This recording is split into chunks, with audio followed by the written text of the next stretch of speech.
Jacqui Smith, the first woman to hold the post of Home Secretary, is to stand down. She'll give up the job in a reshuffle due in the next few days. It's thought she decided to throw in the towel because of the pressures on her family caused by the controversy surrounding her expenses.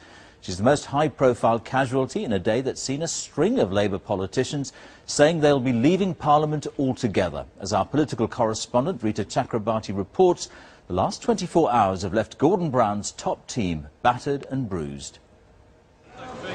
Is it going to be reshuffled, Jacqui? There is, and she will be a willing casualty. Sorely bruised by the expenses scandal, Jacqui Smith is leaving government.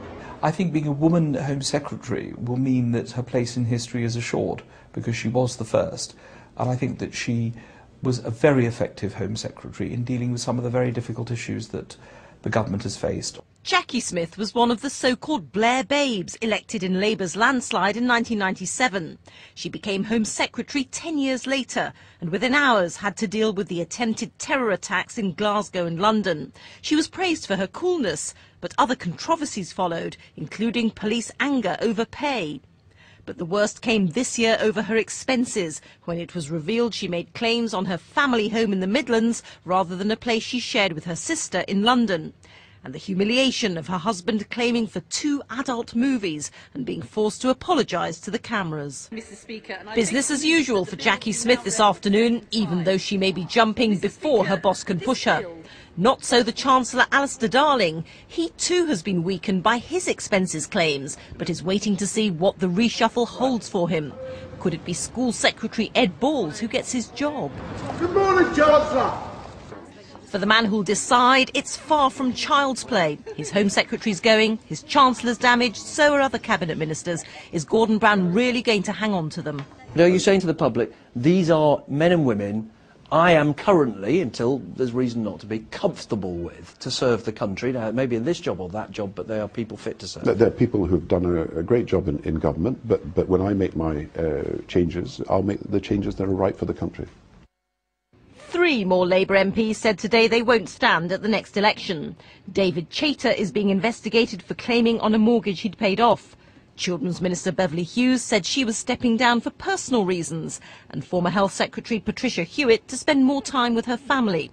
That brings to 50 the total number of Labour MPs not contesting the next election. Labour have been hard hit by this crisis, but they're not alone. A poll out today suggests all 3 main parties have taken a knock, and it could be the fringe parties that benefit.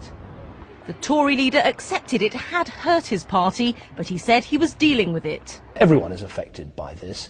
What matters is sorting it out, and that means dealing with the problems of the past, what I call atoning for the past. And what I've done is get MPs to pay back money, shadow cabinet members to pay back money, forcing some MPs to retire. The Lib Dems could suffer too, but their leader says that wouldn't be fair. The Liberal Democrats have been campaigning for a different way of doing politics, campaigning for a complete clean-up of British politics, campaigning for a complete sweep-out of the old rotten rules in Westminster, not just for a few months, not just for a few years, but for decades. Jacqui Smith is the biggest name to see their career implode over expenses. Gordon Brown will be wondering who's next.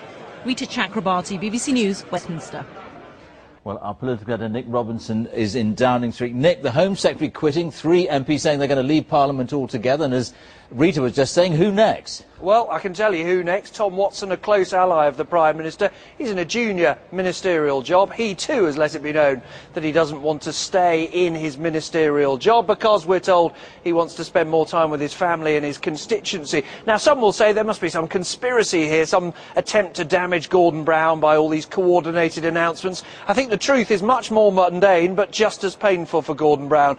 It is a reflection of a widespread pain that is being felt in the Labour Party at the personal vilification that MPs and ministers are going through during this expenses saga and the fear they have of looming electoral defeat. And that is why I don't believe this is coordinated. I do believe it reflects the individual decisions of individual MPs to get out. That, of course, is no more cheering for Gordon Brown, who now has to find a way to reshuffle his top team and indeed his whole government within days in a way that finally convinces his party he has a way out of the hole they're in.